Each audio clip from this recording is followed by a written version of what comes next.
You're listening to a podcast by the Center for Action and Contemplation. To learn more, visit cac.org. Hey everyone, I'm Jacqui Lewis. Welcome to the third season of Love, Period. In this season, we're exploring what fierce love looks like in a time of trauma, when all around the globe, folks are trying to figure out how to be the best version of human they can be in these difficult and traumatic times. Today's guest on Love, Period is my friend Kerri Kelly. I met her on the Together tour, traveling around with authors, women trying to change the world with their words. Kerri's new book, American Detox, is a calling in to real healing and real transformation beyond what might be superficial in the wellness culture. We interviewed each other, really, about her wellness book and mine, and I hope you enjoy this conversation as much as I did. Kerri Kelly, my friend. Hey. Reverend Jacqui Lewis, my friend. Hi. Oh my gosh, Hi. So great to see you and be here with you and be in conversation with you across the country, by the way. Across the country. The magic of That's not what I'm used to, Zoom. though. I'm used to sitting in your church. I know. I was looking the other day through some photos, Kerri, and there it was, you and me at the end of worship at the door. And it kind of broke my heart. I was like, damn, there's no door. You know, stuff is gone. Bye-bye. I want to say that, the pandemic was hard. Yes, it was. Oh. But the levee broke when Middle Church burned for me. That was it. Like, that was when that brought me all the way to my knees. Thank you for saying that, love. I got so much love from you then and so much from friends all over. And I tell you what, Kerri, every now and then, and I don't mean to whine, but I'm going to tell you that it is the fire keeps on burning. That's what I'll say. That, the fire of COVID, the fire of the fire of, it's not a secret that the collegiate church made some investments with some partners and it kind of went down and away. And so we kind of had a big hit to our endowment, which makes the fire of scarcity and the fire of fear. And what are we going to do? And what are we going to do? We literally voted to rebuild the church just last February. So February of 2022. And then the larger church foursome voted to rebuild us in April. But still, we have one more meeting at the end of May. By the time this comes out, we'll know what are the real ramifications and implications of this. And Kerri, then you are like auditioning, you feel like, in your life, for your life. Because this is my life. You have been such a model of grace. And when I think about what happened, so for folks who don't know, we're talking about Middle Collegiate Church on the Lower East Side, which was my home church. And Reverend Jacqui Lewis was my pastor. I say that to you all the time. Kerri is my you were my teacher. and my friend. That's right. And during the pandemic, the most tragic thing happened and the church burned to the ground. And when I think about you, when I think about who I know you to be, and what I have learned from you, I feel like you are walking the path of Phoenix rising from the ashes. And like I look to what you are doing and how you are rebuilding and the way in which the world is raging and burning, and yet so are we. Yes, we are. We too are the fire, right? Yeah, we are the fire. Blazing strong, and we are fierce, like the book that you wrote. We are fierce. We are fierce, doggone it. Yes, we are. And so I just want you to know that, like, I think about you often, and I think about the lesson that you are giving all of us, that, even when shit burns to the ground, we can rise. And we can rise into more. Yeah. We can be transformed. And Kerri, when we were talking kind of in that, right as pandemic was coming, we were both about to write a book, and we were thinking about the books, and we were like, oh my God, oh my God, oh, can we write? Can we breathe? Wow. How are you doing? Can you breathe? What did we say yes to? Oh my gosh. So you finished your book and it comes out June 7. Oh my gosh. It feels, I don't have children by my body, and it does feel like the closest thing to birth. I feel like my guts are hanging all over the place, for one. And it's like I can't see into my future. I don't know what's next, right? Like this book changed me. It was a practice in and of itself, and I'm different because of it. And I'm different because of the people that inspired it. And so I'm both terrified and excited to see what happens next in this sort of new life with this new baby. I can totally relate to that. I love your title. I love American Detox. So let's just dive in a bit and tell the folks, because we kind of know what was going on for each other, but tell me about why you needed to give birth to American Detox. And you'll ask me the same question, and I'll tell you. But why? I love this. I love this kind of interview. We should do this all the time. Yeah, exactly. Mutuality, which is the practice. Oh gosh, there are so many reasons I wrote this book. I wrote it because the stakes are so high, and because and the crises are accelerating and they're coming fast and furious, and we need to do something different, right? So that was part of, and I wrote this book from my location, and so it was about my journey to awakening and what do I need to be doing differently as a white, cis, straight, able-bodied woman in the world. What is my right role and responsibility in this mess? And what is my part in shaping the future? So that was sort of one of the things that brought me to this book.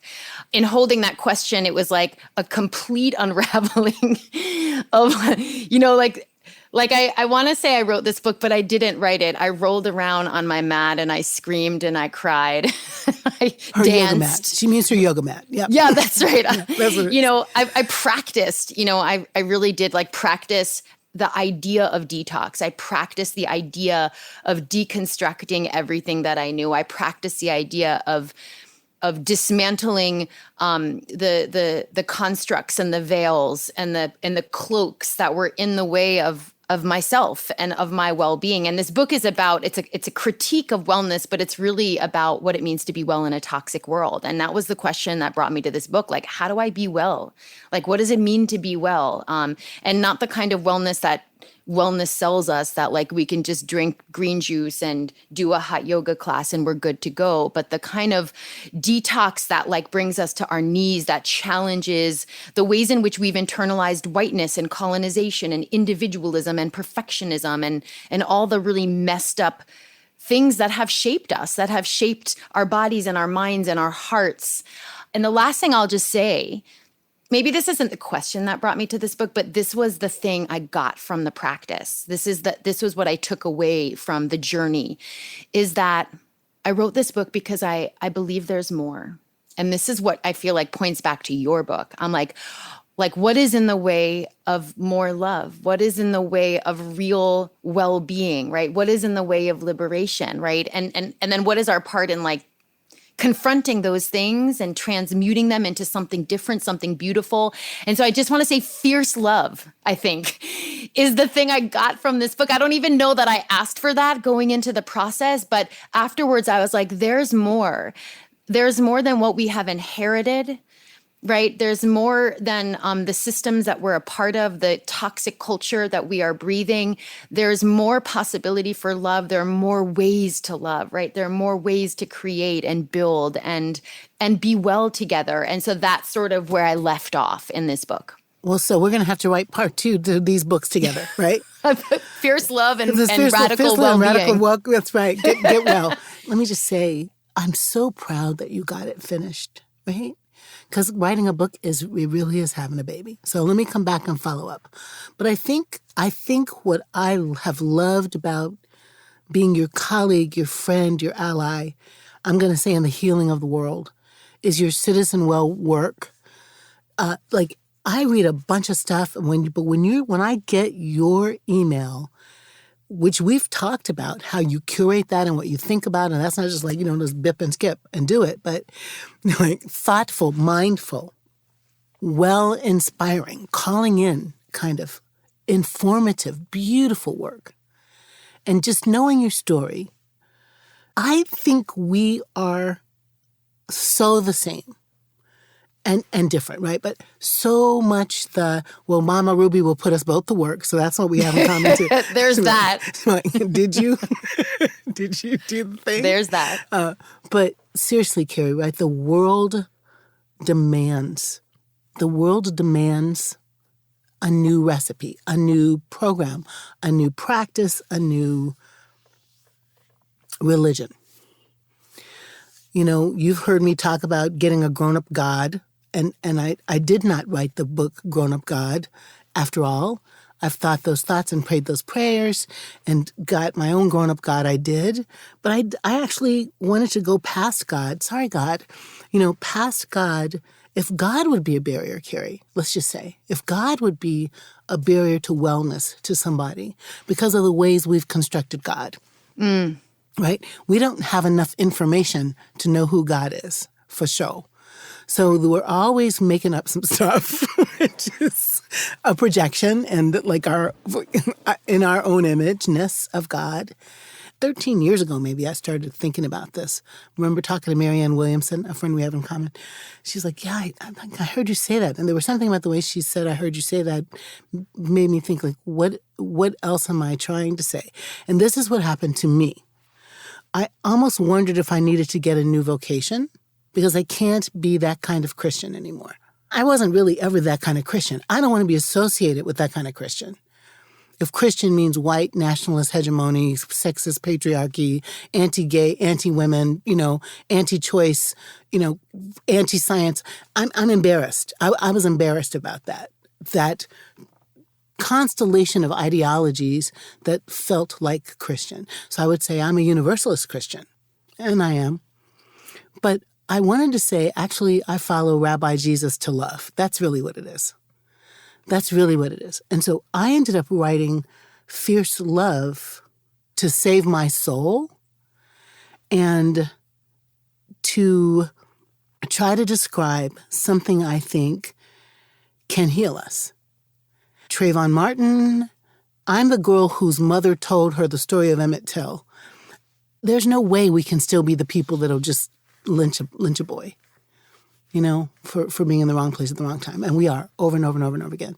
We are those people. We are those violent people. We are those snatch the children out of the arms of the mothers.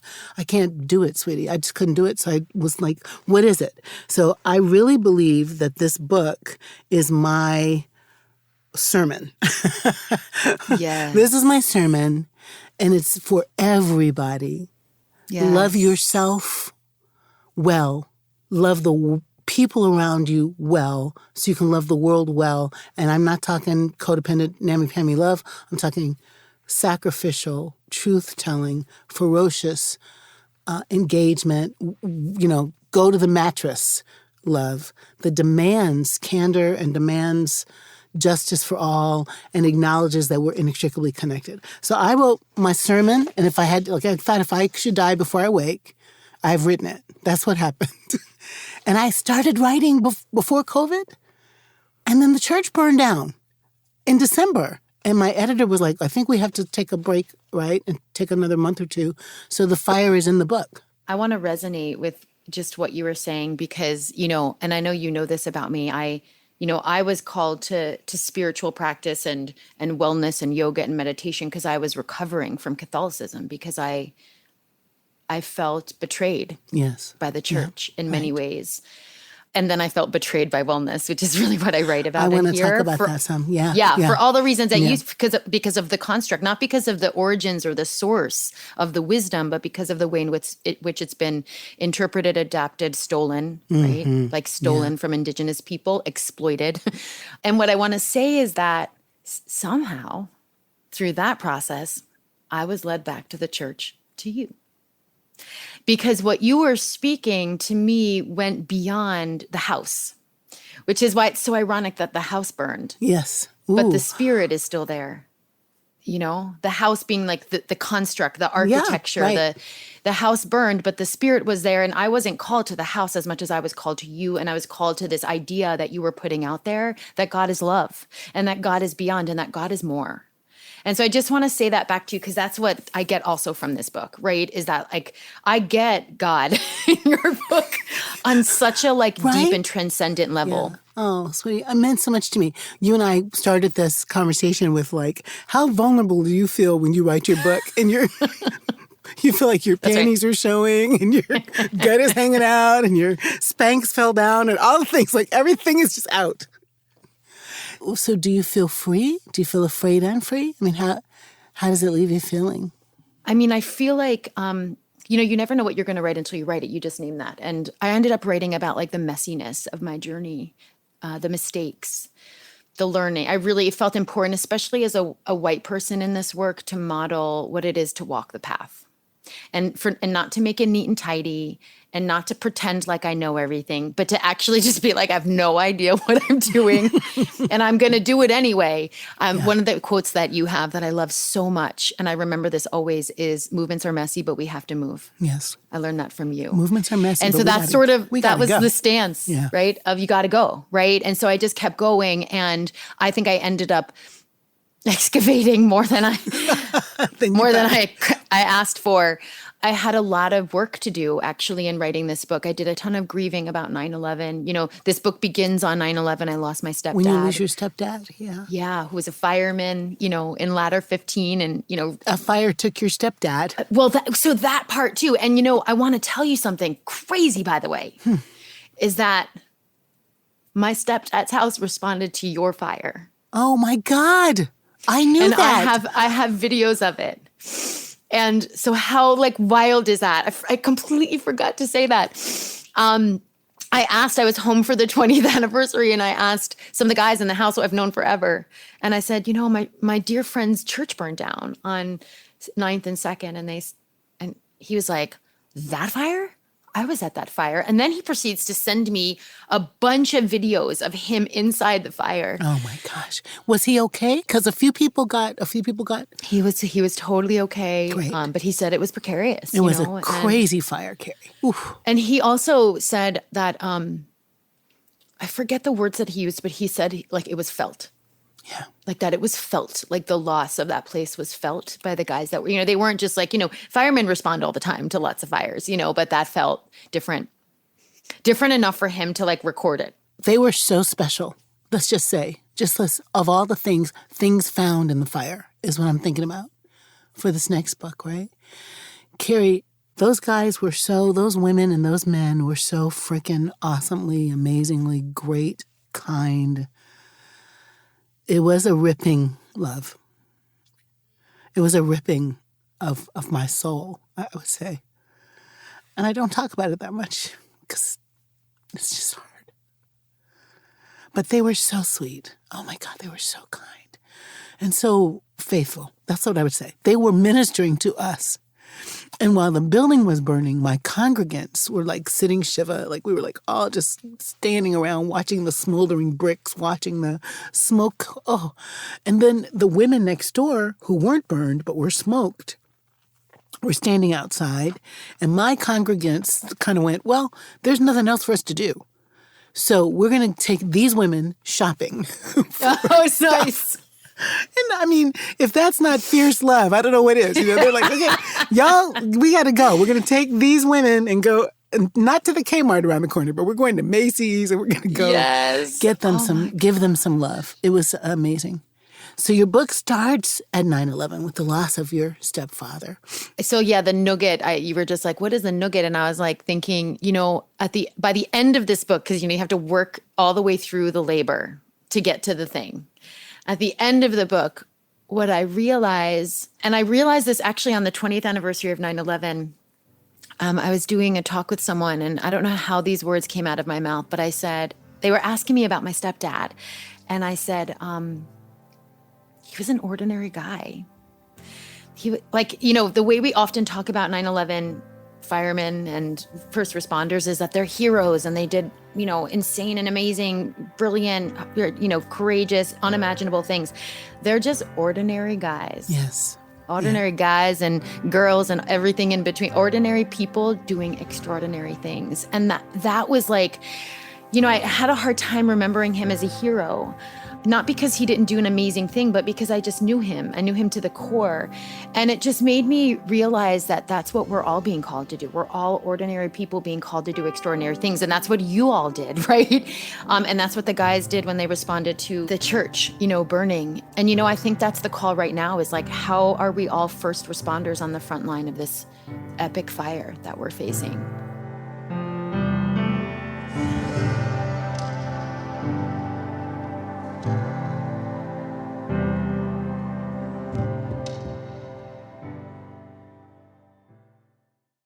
Many of us feel increasing anger at injustice, violence, and indifference in our world today. Join us March 14th for What Do I Do with My Anger? An online gathering featuring Richard Rohr and Brian McLaren. Learn ways of transforming anger into loving action. Inspired by Father Richard's new book, The Tears of Things. Register today at cac.org/anger. That's cac.org/ANGER.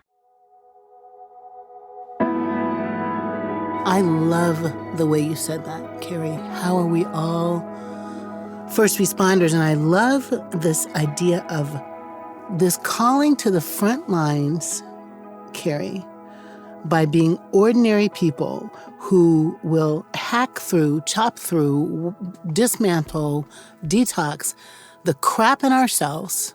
Like my book is Love Yourself First, and I'm like, how? By looking fiercely at yourself and being honest with your stuff and getting through it and over it and stop it.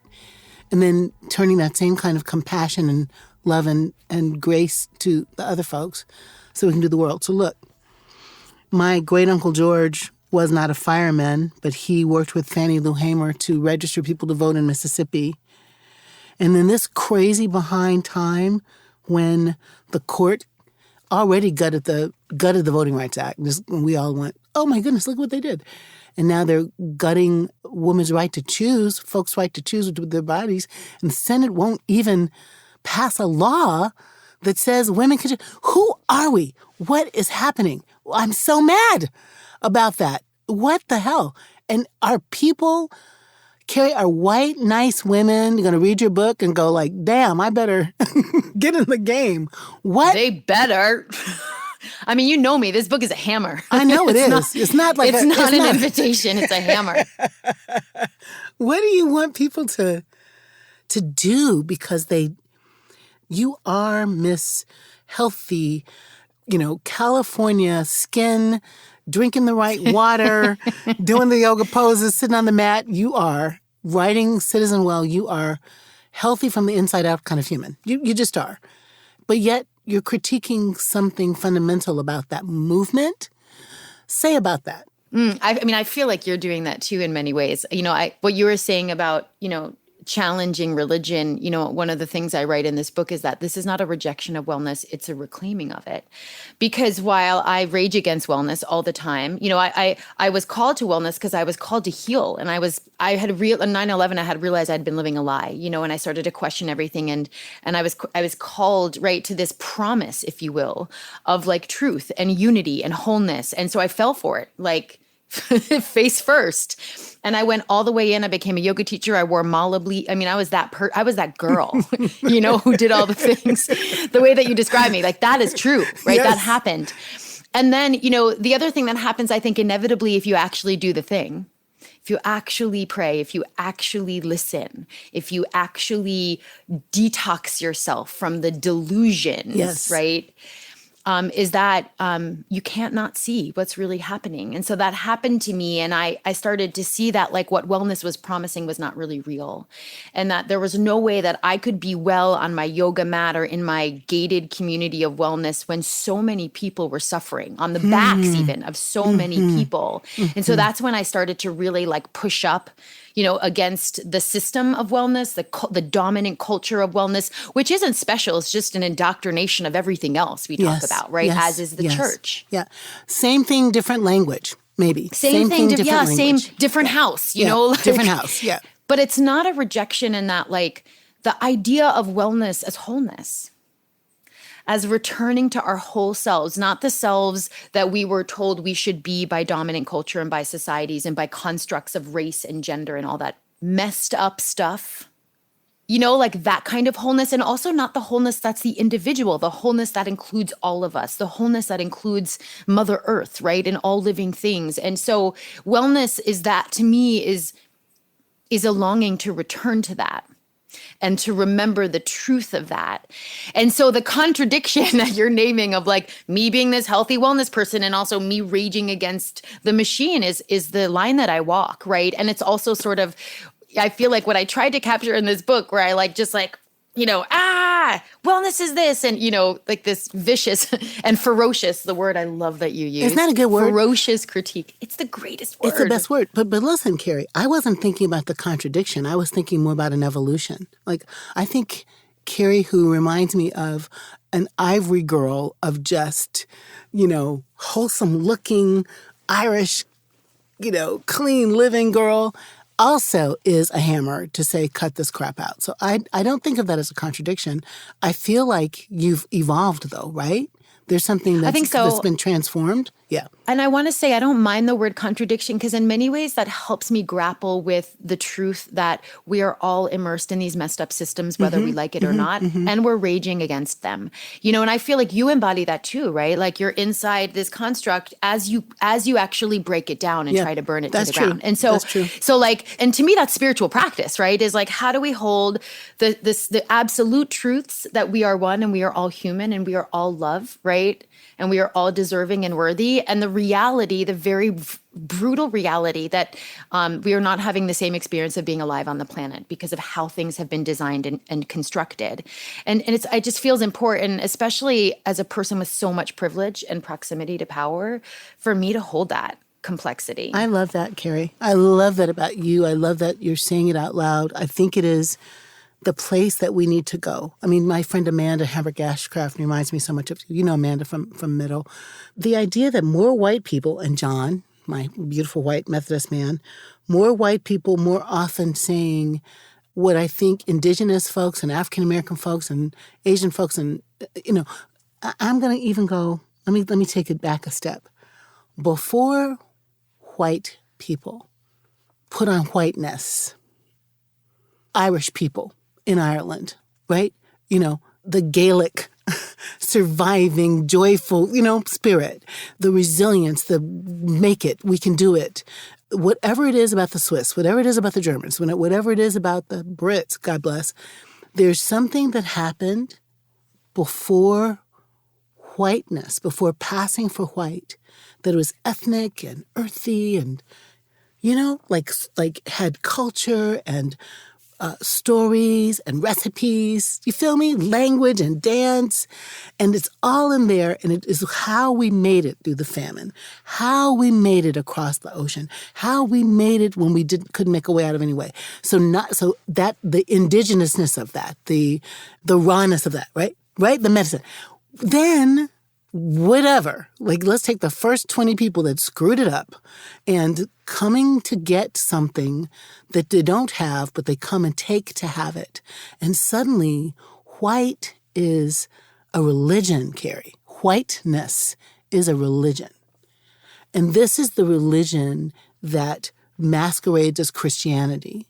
This is the religion that sets up this nation like against its indigenous inhabitants. I mean, come on. Builds the nation on the back of enslaved folks, dares to take, make treaties to take Mexico from Mexicans and then make walls so they can't come get their stuff. I mean, this is what I'm fighting against, and it is what you're fighting against. And I think it's a shared fight to look critically and detox, those systems that are designed to kill us all, kill our souls. I have a question for you kind of related to that and about your work and your book and the ways in which it stirred me. I don't know if you can reimagine love, but I kind of feel like you're doing that. Like, the idea of like really that love is rippin' is like going to be my favorite quote of all time. Like rippin' love. Like that's the kind of love I want to get with, Yes. But the way that love takes many forms, right? It has a lot of different medicine. It's not just neat and tidy, and it's not civil, and sometimes it's fierce, right? Like and ferocious. You were talking earlier about, we have to love ourselves to love other people, and so much of what I see, well, I can only speak from my experience and maybe people like me. I don't even want to generalize to that extent, and how it feels easier often to love others than to love myself. Like it's way easier for me to advocate for other people. Like I'll put it all on the line. And yet there's like something in the way of me loving you. loving me, giving me time, take it, like I know. And I think that's a thing in our, in just dominant culture. And yet, like, what I know from you is like, you can't do one without the other. And so like, that's a question I have for you is like, what's in the way? Like I feel like there's like a stone on my heart. Like, what is it that you have learned is in the way of self-love? That is a very powerful and wonderful question. And, I also am, shaped by my experience, right? My location in the world as a Black girl, oldest child in the family. So maybe there's different kinds of things, Kerri. I'll try to say a couple of different kinds of things. I think for people of color, and again, y'all, I don't mean all the people of color in every world and way, but the messaging and the culture, the container in which we find ourselves, the environment in which we find ourselves is not conducive for people of color to love themselves. It's not. The media says you're not cute, unless you're white or light and got long hair and whatever. All the messages from the time you are born as a Black child, I'll be really particular, the story of America, it is not for you to love you. So if you're lucky enough, and I was, to be born in a family that said the people are going to say, but we say, the first time I'm called the N-word, she thinks you're not wonderful. How silly is she that she doesn't know that you're amazing? But it is just so difficult, honestly, to move in the world and have a love for yourself. So it's a barrier. The culture is a barrier to self-love. And I would say, Kerri, white culture is a barrier for white people to love themselves too. And the reason is, maybe Dave Chappelle said this famously, but the white people aren't even white unless they're rich and white. Your whiteness isn't white like Trump white. So there is a class element to it, and there's the Anglo-Saxon Protestantness of it. I mean, Norman Vincent Peale, famously, one of my ecclesiastical ancestors in the collegiate church, campaigned against Kennedy because he was Catholic. Period. That's it. So the pockets of Europeans who came here not in the mainstream of white Anglo-Saxon Protestant landowning men, those guys aren't white enough either. So you're not white enough. So the story of what is lovable doesn't work for us. So what we have to do is resist that. And it does start. I was talking to one of my friends, and she said, like, what about Dylan Roof and those guys? I'm like, yeah. Can we save Dylan Roof from the ways he didn't learn to love himself, and then therefore he was a butthead and killed people? I don't know. I don't think so. But I do think we could today raise little white boys differently. We could. And I dream about that. That's my project too. I want little white boys to be taught to be tender and gentle and to understand that they're lovable. Because if they know they're lovable, they don't have to conquer everything or stick their thing in everything, which is what boy children learn. You go get it, you conquer it, you take it, you hump it, you kill it so you can have it. You eat its heart so you can have it, right? But if we started with every little boy is going to learn that they're lovable from their mommies and their aunties and their fathers.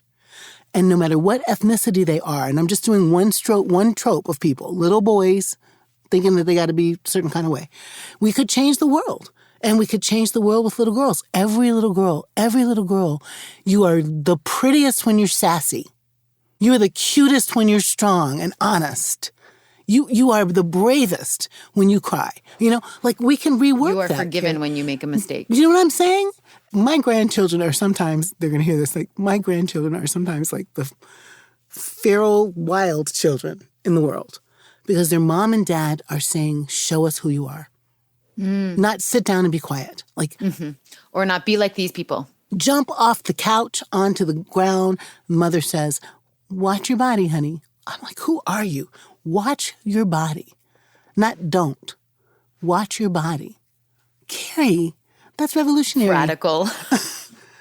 It is. So that's a long answer to your question, but I'm saying this is the revolution you and I are both writing about and leaning into. So like we're both speaking to like entirely different experiences and such different socialization. And you're right, like I internalized messages of superiority around whiteness, and I internalized messages of like, you're never going to be good enough, right? In it from a gendered standpoint, from the same culture, from the same polluted culture. And it makes me think, to your point, that like none of us are well. Yes. None of us are lovable inside of that story. Some of us are, if you're white and wealthy and at the top and able-bodied and straight and cis, right? Like you're good, you know, you're fine, you're protected. The structure was designed for you. But for most of us, and I just say that because that's where I feel like there's some potential for us, right? So. To like work, like we're fighting against the same machine, even if we're impacted differently. And I also want to say disproportionately. That feels really important to say. I think that you're saying truth. It is different. It is disproportional. And all of us are capable of thingifying someone else. Like I want to own that, you know, if I'm not careful about my disabled siblings and what kind of language I use, or, you know, if we're not careful about our trans partners, like let's just be honest, like all of us, everybody got more privilege than somebody else is what I'm trying to say. Most of us have more privilege than someone else. And so there's a kind of constant self-evaluation and critique and analysis and detox to be a fierce truth teller to yourself. And, Kerri, and we have to start someplace together. We are going to hell. I am so sorry, but this is a hell time. Or we're in hell. Exactly. Or we're here. Oof. So we're going to have to talk a million more times so we can. How did the time go like this? I know, but Kerri, I want the people who listen to this, you know, podcast to buy both of our books. And in the show notes, I want... They got married today, y'all. Got together. So just they're together. They're going to make a baby called Fierce Detox or something. Fierce Wellbeing. But Fierce Wellness. Yeah. But also for them to hear you and I say something that's a one thing in the midst of all the crazy, pull one thread. What is the one thing, Kerri, that you would say if you all would? You know, like the activist in me wants to say, like, get political. Mm-hmm. That's good. But my soul wants to say question everything. I love that. Question everything. Everything you think you know, everything you were taught, every story you've internalized, right? Every limiting belief you've embodied, like question all of it, and consider that there's more beyond it, right? There's fierce love, right? Beyond the lie. That's beautiful. And that to me is the beginning, because I want it to unlock for people an ability to experience rip and love across lines of difference, right? Across the aisle, like hard love, like gritty love. Mm-hmm. And I also want it to move people in the way that you talk about movement, right? Movements are messy, but we have to move. I want it to move people into action because I feel like if we start to question everything and we start to embody a fierce love, we can't not show up for the future that we all deserve. We can't not do something. It would be absolutely, you know, it would be ridiculous, right? For us not to act. So I would start there. I love that. How about you? At the risk of being repetitive, I do think we need to make it a project to love ourselves, like a spiritual practice to love ourselves. How, why is it important? Is that narcissistic? No. And also, don't BS yourself. That's right. This is me, right? Jim Loder, my professor, said love is the non-possessive delight in the particularity of the other. The non-possessive delight in the particularity of the other. So I think, well, what about if I love me that way? I'm absolutely butt-dragging tired. I am so tired I could cry. And therefore, I don't know where anything is. I lost my favorite red hat. What the hell? Yesterday I left one phone home and today I left the other one home. Like, I got to know myself and love myself. Know you are a goober. Know that you need to get in the bed and go to sleep. Know that you need to say no more. Know that you're wired for sound. Know that you talk too fast. And I'm shiny and brilliant and fabulous and badass. And I can do anything I want to do, anytime I want to, because I want to. All of those things are equally true. I got to look at myself honestly and love myself. If every human being, and if you do that, parents, to your littlest one, you love them enough so they take in how much you love them, so they love themselves. That's the revolution. That's it. That's the thing. Do not shit on them. Do not critique them. Do not tell them how to be. Let them be and love them so they can love themselves. Amen. That's what I would say. My friend, with your beautiful shirt, with your new book that's coming out June 7. We got to talk babies again. Are married. Our book babies. It's an arranged marriage. No, we're not going back there. I love That's not the direction we're going in, folks. So funny. When can I come to California and hang out with you? I want to come. Oh my gosh. I mean, the invitation is wide open. I'm going to try and come to New York in June. Well, come in June. Let's do that. I'm going to try and come to New York in Come June. to June and let's do church. At the temple. How about that? Oh my God. Church at the synagogue. I actually don't even know if I can hold it together if we did that. No, because I'm going to keep seeing the phoenix rising from the ashes. I'm just going to cry the whole time. I'm going to cry. And when you cry, pray for us, honey, because raising up a phoenix out of the ashes is hard work. It really, really is. So Yeah, but you know what? If anyone can do it, we can do it. you can do it. Thank you, love. Thank you for writing this book. Thank you, sweetie, for writing yours. I love you, Kerri. I'm so glad you're in the world. I love you so Thank much. you. This was so fun. I think we should have a show. I know we should. Hey, Corey, you hear that? Jacqui and Kerri talking stuff. Oh my God, talk about everything. I know, everything. Be well. One of the things that Kerri Kelly and I have in common is a dream of a whole person wellness. That's about our bodies.